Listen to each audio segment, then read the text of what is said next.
Сәлем баршаңызға. Бүгін сіздерге банафи пай пирогын жасау әдісін көрсетемін. Бұл пирог өте дәмді, жасалу жолы өте оп-оңай. Видеоны соңына дейін көріңіз.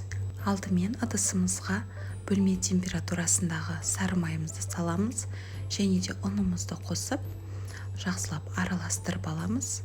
Қолмен араластырған ыңғайырақ болады. Түйіршіктеліп видеода көргендей бөлек-бөлек болып тұрады.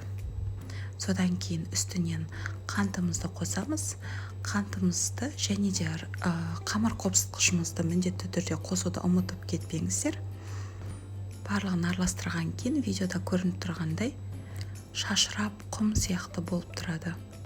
Енді үстінен 2 жұмыртқамызды қосып, жақсылап қамыр илейміз. Егер де қатты жабысқақ болып, жұмсақ болып тұрса, үстінен кішкене тағы да ұн қосуымызға болады.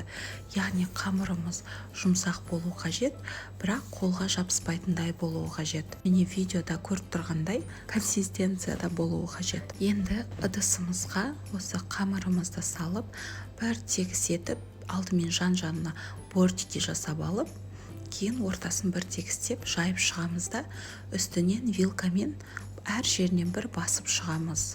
Кейін 180 градуста қызып тұрған пеште 15 минутта пісіріп аламыз.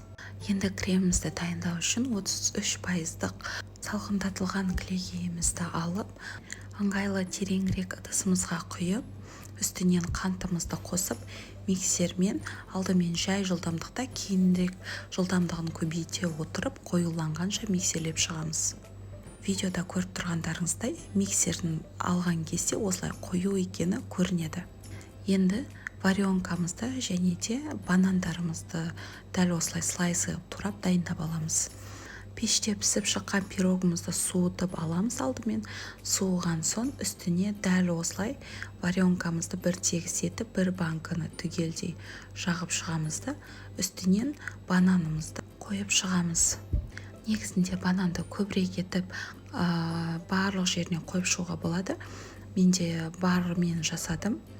Енді кремімізді дәл осылай видеода көрсетіп тұрғандай шарик-шарик етіп, барлық жеріне бірдей жағып шығамыз. Мінекей біздің банафи пай пирогымыз дайын. Енді дайын болған пирогымызды тоңазытқышта міндетті түрде 1-2 сағат көлемінде салып қоюымыз қажет. Содан кейін шаймен рахаттанып тұрып жей берсеңіздер болады.